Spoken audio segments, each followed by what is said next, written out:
વિજ્ઞાન કેટલી ગરમી સહન થાય? આપણે જાણીએ છીએ કે વર્ષો વર્ષ પૃથ્વીનું સરેરાશ તાપમાન વધતું જાય છે. પછી ભલે તેની માત્રા અતિ સૂક્ષ્મ હોય. અબજો વર્ષોની આપણી અવનીને ખોળે જીવસૃષ્ટિ પાંગરી છે, તેનું શ્રેય જાય છે પૃથ્વીના વાતાવરણને, પૃથ્વીના ઉષ્ણતામાનને. જો કે શરૂઆતથી જ આજના જેવું વાતાવરણ ન હતું અને ત્યારે જીવસૃષ્ટિ પણ આજના જેવી ન હતી. વાતાવરણ જો બદલાય તો જીવસૃષ્ટિ પણ બદલાય, એટલે માનવજાતનું અસ્તિત્વ જોખમાય. માનસિક ઉત્ક્રાંતિને પગલે માનવી પોતાનું અસ્તિત્વ ટકાવી રાખવા આજનું વાતાવરણ ટકાવી રાખવાની મથામણમાં પડ્યો છે. વાતાવરણ એ કોઈ રાજ્ય કે પ્રદેશનો હિસ્સો નથી, પણ તે વૈશ્વિક છે.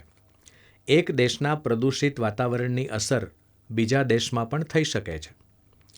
કેટલીક કુદરતી ઘટનાઓ અને કુદરતી પ્રક્રિયાઓને લીધે વાતાવરણ મંદ ગતિએ પ્રદૂષિત થતું હોય છે.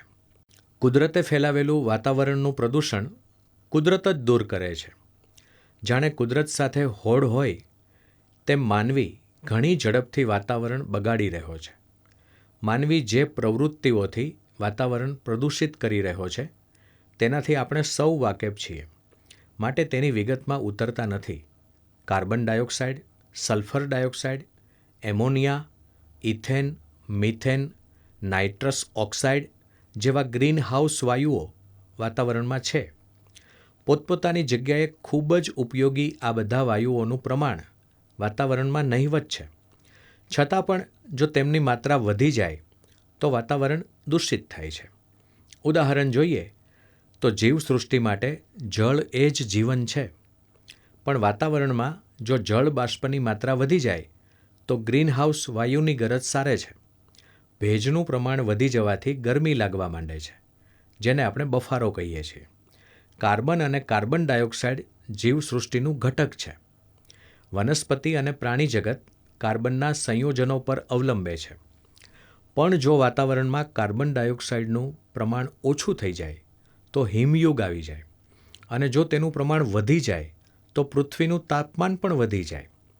તાપમાન વધી જતાં પર્વતો પરનો બરફ અને ધ્રુવ પ્રદેશોના હિમખંડો પીગળી જાય, જળ બંબાકાર થઈ જાય, નદીઓનું પાણી, વરસાદ જેવી પ્રાકૃતિક ઘટનાઓ અસ્તવ્યસ્ત થઈ જવાની ખૂબ સંભાવના રહે.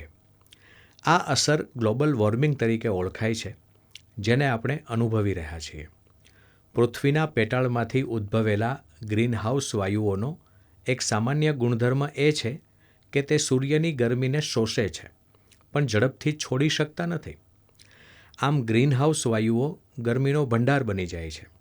અધૂરામાં પૂરું સૂરજ પણ ખૂબ જ ક્રિયાશીલ થઈ ગયો છે, જેને લીધે પૃથ્વીના તાપમાનમાં વધારો થાય છે. તાપમાનમાં વધારો કરી રહેલા સૂર્ય પર તો આપણું કોઈ નિયંત્રણ નથી, પણ ધરતી પર ઉષ્ણતામાનમાં વધારો કરતા માનવ સર્જિત પ્રદૂષણને તો આપણે જરૂર નાથી શકીએ ને. એર કન્ડિશનર, રેફ્રિજરેટર, ડિઓડરન્ટ, ફોમના ગાદી તકિયા વગેરે વર્તમાન જીવનશૈલીનો ભાગ બની ગયા છે. તેના ઉત્પાદન વખતે ફ્લોરોકાર્બન વાયુનું ઉત્સર્જન થાય છે. આ વાયુ હલકો હોવાથી ખૂબ ઝડપથી ઉર્ધ્વગતિ કરે છે.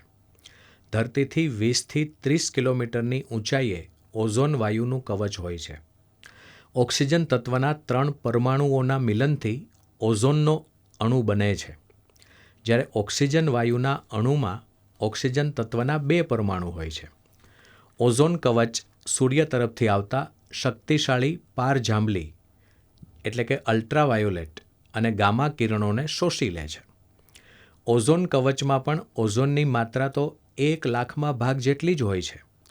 ફ્લોરોકાર્બન વાયુ ઓઝોન સાથે સરળતાથી પ્રક્રિયા કરી તેને વિઘટિત કરે છે. ઓઝોનના 3 પરમાણુઓ છૂટા પડી જાય છે, જે ઓઝોનના ગુણધર્મો ધરાવતા નથી. આ રીતે ઓઝોન કવચમાં ગાબડું પડે છે, જ્યાંથી પારજાંબલી અને ગામા કિરણો ધરતી પર આક્રમણ કરે છે.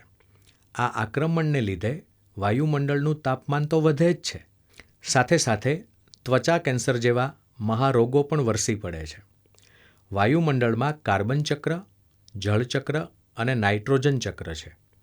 વાતાવરણીય પ્રદૂષણથી, ગ્લોબલ વોર્મિંગથી આ બધા જ ચક્રો છિન્ન ભિન્ન થઈ જાય છે.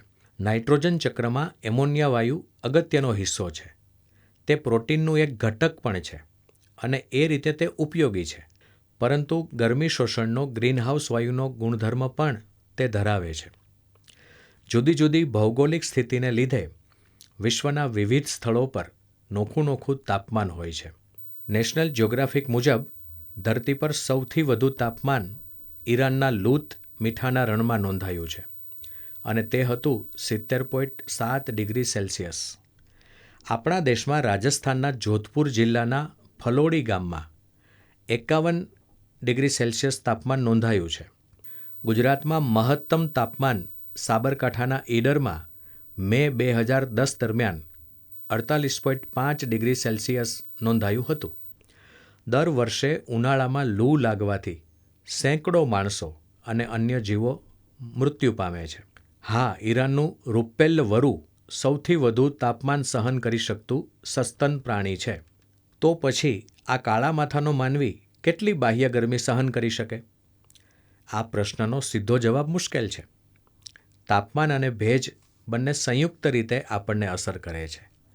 લગભગ 80% પાણીથી ભરેલું આપણું શરીર સતત પરસેવો કાઢે છે, જેના બાષ્પીભવનથી શરીરનું બાહ્ય તાપમાન નિયંત્રણમાં રહે છે. જો વાતાવરણમાં ભેજ વધારે હોય, પરસેવાનું બાષ્પીભવન ન થાય અથવા ખૂબ ઓછું થાય અને આપણને ગરમી વધુ લાગે તો તાપમાનની અસર વધુ થાય. ઉદાહરણ તરીકે, બાષ્પ સ્નાન એટલે કે સોના બાથ કરતી વખતે તાપમાન 93 ડિગ્રી સેલ્સિયસ સુધી પહોંચી જાય છે, છતાં આહલાદક લાગે છે, સહ્ય રહે છે. જો કે લાંબા સમયે શરીરનું પૂર્ણ નિર્જળીકરણ થઈ જાય છે, જે પ્રાણઘાતક નીવડે છે. 100 ડિગ્રી સેલ્સિયસ તાપમાને પાણી ઉકળવા લાગે છે, પણ આ સમયે ભેજ 10% જેટલો જ હોવાથી આ તાપમાન સહ્ય બને છે. હવે જો વાતાવરણમાં ભેજનું પ્રમાણ 90% હોય તો 43 ડિગ્રી સેલ્સિયસ તાપમાનમાં પણ ટકી રહેવું મુશ્કેલ બની જાય છે. રૂડા પ્રતાપ નિસર્ગના કે આપણે ત્યાં તાપમાન જ્યારે 40-42 ડિગ્રી સેલ્સિયસ વળોટે છે ત્યારે ભેજનું પ્રમાણ 20%ની આસપાસ રહે છે. આપણને જે તાપમાન અભિપ્રેત છે તે ખુલ્લા મેદાનમાં છાયામાં માપેલું તાપમાન હોય છે. તડકામાં તાપમાન તેનાથી વધારે જ હોય અને પાછું સવારે અને બપોરે આ તફાવતમાં પણ ફેરફાર હોય. પહેરેલા કપડાં અને તેનો પ્રકાર પણ શરીરને અસર કરતા બાહ્ય તાપમાનનું નિયંત્રણ કરે છે. આમ આ પ્રશ્નનો સીધો ને સટ જવાબ આપવો મુશ્કેલ છે. હા, એપ્રિલ-મે મહિનાઓ પૂરા થતાં લાગશે કે હાશ, હવે ગરમીથી થોડી રાહત થઈ. ત્યાં તો જૂન મહિનાના ભેજવાળા દિવસો આવી લાગશે. પરસેવાથી અકળાતા સૌને એમ લાગે કે આના કરતાં તો એપ્રિલ-મેની ગરમી વધારે સારી. આપણો અનુભવ છે કે ચોમાસામાં શિયાળા કરતાં વધુ તાપમાન હોય તો પણ કપડાં જલ્દી સુકાતા નથી. ખેર, આગામી ગરમીના દિવસોને મોગરાની સુવાસ, કેરીની મીઠાશ અને કોયલના ગાનથી ઉજવીએ. અલબત્ત વધુ પાણી પીને જ તો. ચિંતન ભટ્ટ.